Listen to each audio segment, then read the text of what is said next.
Alright, UFC prediction time. The card, of course, coming up, well, tomorrow is UFC 98 from Las Vegas, Nevada. And no title fights on the card. Alright, no, wait, there's the Machida Evans fight. Sorry. Sometimes cards run together on me a little bit. Anyways, going in MMA playground order, which is probably wrong because Machida and Evans is in the middle, and that's why I thought there was no title fight, and that'll probably be the main event. Excuse me. First up, we have Andre Gusmail versus Krzysztof Sosinski in a 205-pound fight. It's a good fight, and it's closer than most people would think because most mainstream fans have only seen Gusmail in his fight against John Jones, which he proceeded to lose. But there were some things that were hopeful from that fight because Jones wasn't able to manhandle Gusmail to the point where he did to Stephan Bonner, who was a pretty strong guy and a pretty strong fighter. This would point to Gusmail being a pretty strong fighter. Sosinski is a well-rounded fighter with more of a ground aspect than a striking aspect, although he tends to like to strike. His submissions are pretty good. His wrestling's pretty good.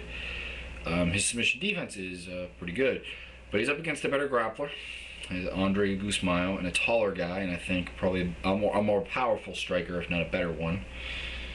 And I think I'm going to go Gusmail via TKO probably in the second round, but it would not in any way surprise me to see Sosinski get a win here. It's a really close fight. Chael Sonnen versus Dan Miller. Not to rule Chael Sonnen out, but he generally has a problem with guys who have, decent submissions and decent wrestling. This is something Dan Miller has. I think Dan Miller is also the better striker. I think Sonnen is the better wrestler. I think he generally is in most of his fights, but the only two guys I think he's fought that are probably legitimately better wrestlers are Babu Sobral and maybe Trevor Prangley. But that being said, he's not a terribly smart fighter in the fact that he will go to the ground with better grapplers. Miller's a better grappler. I think it will take a while because Miller's not, this high-level Abu Dhabi grappler or anything. He's just good. I think he will pull up the submission in the second round, though. If Sonnen wins, I think it has to be by decision. But that's about it. Drew McFedries versus Xavier Professor X Fopapakam. Going with Drew McFedries via first round stoppage, strikes, TKO, KO. Professor X, when he gets hit, has a tendency to fold. And McFedries hits with a lot of power. Despite the fact that I think Xavier is better at every aspect of the mixed martial arts game, I think just this particular stylistic matchup, he's going to stand with McFedries at least for the start. He's going to outstrike him, I think, but he's going to get clipped and he's going to go down. And that's my opinion. And McFedries is a very strong early fighter. And that's why I'm going with the first round stoppage. Brock Larson versus Chris Wilson. Chris Wilson is a fighter that is very good, but he's had a tough time in the UFC, partially due to some matchups. I mean, your debut is against John Fitch. Needless to say, it's a tough fight. He's 1-2. He beat Steve Bruno, which was a good win, and he had a good fight with John Howard, but that was one that I thought he really should have won and didn't. And it's made me question him a little bit. And that fight, I think, is pretty much entirely making me pick Larson here by UD. Because Larson is a stronger fighter than John Howard. I think he can take Wilson down. I think he can neutralize Wilson's grappling. Wilson's a better kickboxer than him. I think he's a better technical wrestler as well. I think just Larson's just beastly. And that'll lead to UD. Then we have Rashad Evans, Lyoto Machida. I am going with Lyoto Machida. I think when it comes down to it, if you're going to beat Lyoto, it's not going to be by counter striking. That's what Rashad likes to do. Rashad can take this to the ground, but in the past he's shown a hard time, not necessarily getting people to the ground, but being able to control them. If you look at a lot of fights and against pretty decent grapplers, like I'll throw some names out, Stephan Bonner, and even Sam Hoger, though that's way back in the day. They gave him troubles on the ground. Michael Bisping did as well. Forrest Griffin didn't, but that's because when it went to the ground, he's pretty much out of it. But he's never shown that ability that his wrestling translates into grappling so much as I can take you down at any time I want, unless you're Tito Ortiz and you got pants, but I'm not going to do a lot when it's there. And I think on the feet, Machida is just too elusive. He plays Rashad's game better than Rashad does. I think he goes to UD. Rashad's never been finished. There's no real reason to think that he has any kind of suspect chin to get finished with. And it's not like this is an overwhelming match, so I'm going to go with Machida to win the 205 belt, making Dana White's world crumble before him. Pat Barry versus Tim the Thrashing Machine Haig. This is a tale of two completely different fighters. If Haig can get to this ground, he will win. Gets it to the ground, he'll win. If it stays standing, Pat Barry will win. Pat Barry is, I don't want to use the term the best heavyweight striker in the UFC because I'm not sure if he is, but we'll say top 5 for sure. He has mean leg kicks that will destroy legs, just as Dan Evanson. And he seems to have from what I've seen, he seems to have some takedown defense. That being said, he hasn't fought a wrestler, in my opinion, with the takedowns of Haig. So we'll see. But I'm going to go with Pat Barry, second round TKO, possibly by leg kicks, but probably more by leg kicks setting up strikes.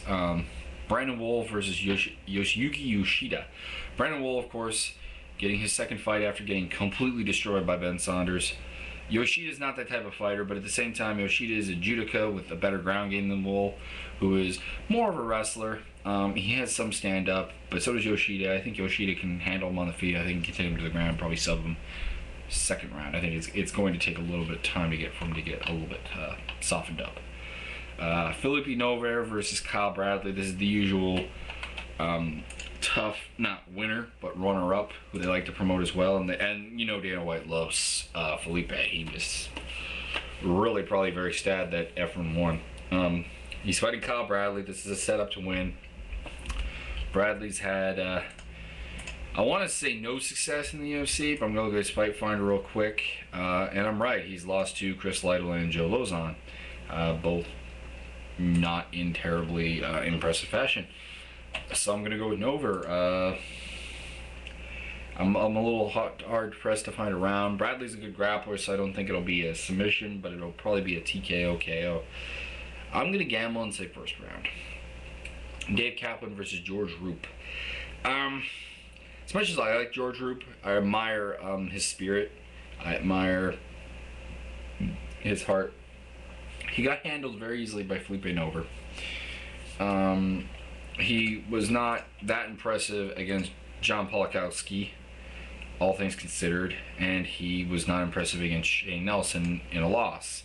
Shane Nelson wasn't impressive either, so it was a fight that both guys kind of came off looking kind of iffy. I'm going to go with Kaplan based on superior wrestling. I don't think he subs him. I don't think he finishes him with strikes, but I do believe he takes the unanimous decision. But Kaplan really should consider dropping at least a featherweight. Frankie Edgar versus Sean Shirk. This kind of is like the Ray Maynard Frank Edgar fight. When Edgar is outsized by a wrestler who is as good, better, or close to as good, which Sean Shirk would be one of those three categories, I'm not entirely sure which, he generally loses. And this is going to happen, I think, again. I think Sean Shirk takes a UD here over Edgar. I think Sean Shirk's also the better striker. I think the BJJ-wise, I don't think either pulls off a sub. And Shirk kind of continues to be the guy who keeps knocking off people, but it's hard to see him beating BJ for the title. Matt Hughes versus Matt Serra. A lot of bad blood here, a lot of bad blood. This should be an entertaining fight, but at the same time, as much as I hate to say it, this is Matt Hughes' last hurrah, really. Not that I hate that part of it. I believe the part I hate is that I think he's going to win. Matt Serra is a BJJ black belt, but has never really shown a lot off of his back. That has to do with his build. He has a short build, which does make it a little bit difficult to pull things off your back, even though it helps you on top game, because you're harder to submit. Matt Hughes has got a good enough ground game. He'll easily be able to neutralize it. Neither guy, I think, has a great striking game. Serra, I'd say, is the better striker, but at the same time, Hughes is the better wrestler. I think he can take Serra down at will. Win a UD, because Serra's Hughes is not the explosive ground and pounder he used to be, and I think that's the only reason this thing goes to decision.